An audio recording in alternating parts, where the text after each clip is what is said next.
with my YouTube channel, Bottomless Inkwell.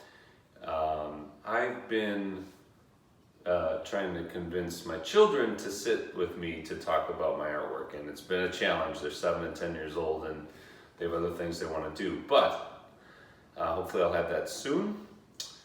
In the meantime, what I thought I can do is talk about some of my favorite paintings, and this is one of them. I'll zoom in at the end, but you can see some of it from here, hopefully. This is one of the earliest real successes I feel like I had with oil painting, under the tutelage of another artist, Rob Stolzer, who I consider one of several of my mentors. And this painting in particular is successful to me for a lot of different reasons.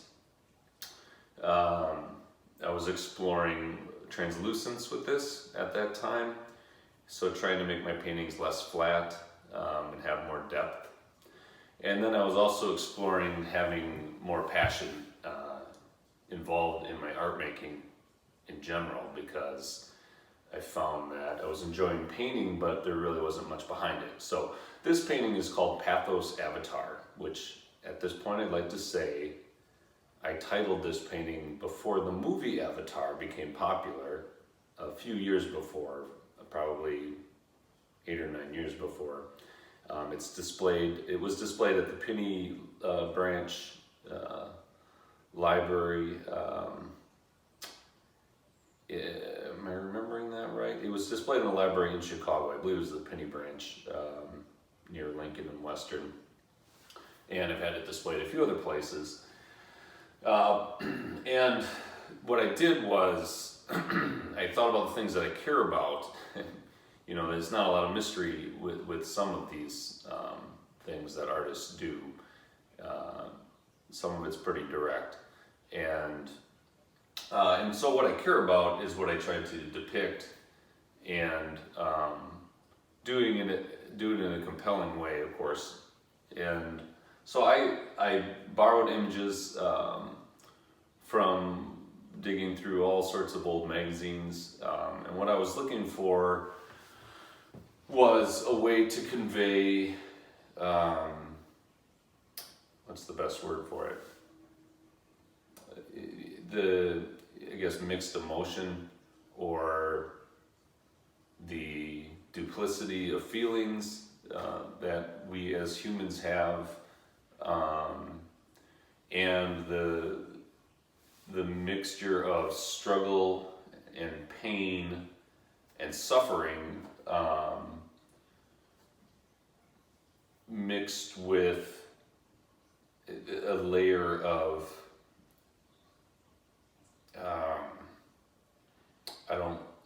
what's the right word for it? This is why we make artwork, right? A lot of times we make artwork because there are no real good words for what we're trying to describe. Well, the Pathos Avatar, let's look at the title. So, you know, the pathos, we're talking about pain and suffering and struggle and, you know, strife of humanity. And then the avatar portion of that is sort of my or our participation in that, and putting that into a space, I guess, as an avatar. That's what I was thinking of at how that title relates to the painting itself. So I'm not sure if you can see it from this image, but there's, you know, an image of a young boy here. And it's a worn out image. The paint is worked such that there's layers coming through, you know, non-local colors, not exactly what you would think of flesh tones. There's some of it there, and then there's other colors coming through there. Similarly, there's a young man here holding what could be a stick or could be a gun. There's some young people here climbing through some trees, and then there's also some people on the bottom here holding a dishpan, looking like they're gathering water. And this is on the inside layer. You know, this whole part resembles what could be, you know, like a notebook or something like that.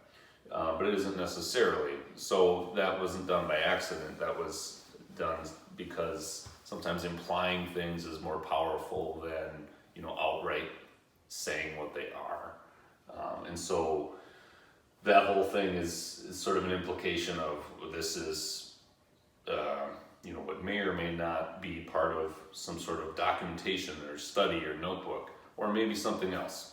And then here I'm pretty certain you can't see, but I'll zoom in again at the end. So there's a skull worked into the painting here. There's a nuclear warhead mushroom cloud and a tank and some flowers, and then some kind of ambiguous icons, and then my signature hiding in the corner. And this is sort of tucked into the background, but when you put the two pieces together, this orange piece and then the black piece, it kind of comes together as a composite. Again, it looks like it could be, you know, maybe a notebook, but it also could be a sign or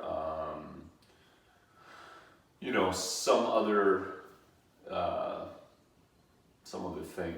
I mean, again, it's hard to describe on purpose. That's why I think part of the reason why this artwork works so well. There's also marks made in through here in different layers that are, again, kind of ambiguous, but also kind of something that we'd recognize. There's some shapes, you know, triangles and squares, certain curves and things. And they're overlaid mostly in here, but then there's also some of these icons and things tucked in as though there's another language built into this. And I do believe that just shapes on their own are a language that all humans relate to on, you know, some sort of level, on a subconscious level, or you know, obviously on a conscious level if you recognize what the shapes are.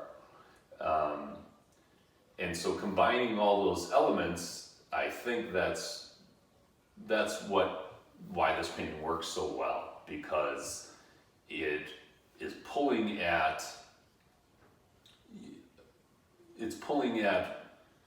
the, you know, the empathy that I feel for the struggle of human beings, and for you know, between military actions and poverty, and you know, where our place is in that, and what are we doing to you know, make those things better in this world, and how are we looking at them from where we are. So I enjoy talking about my artwork. I am really lucky. I had a really rough day yesterday, and I turned to artwork a lot of times, you know, like many artists when we're struggling.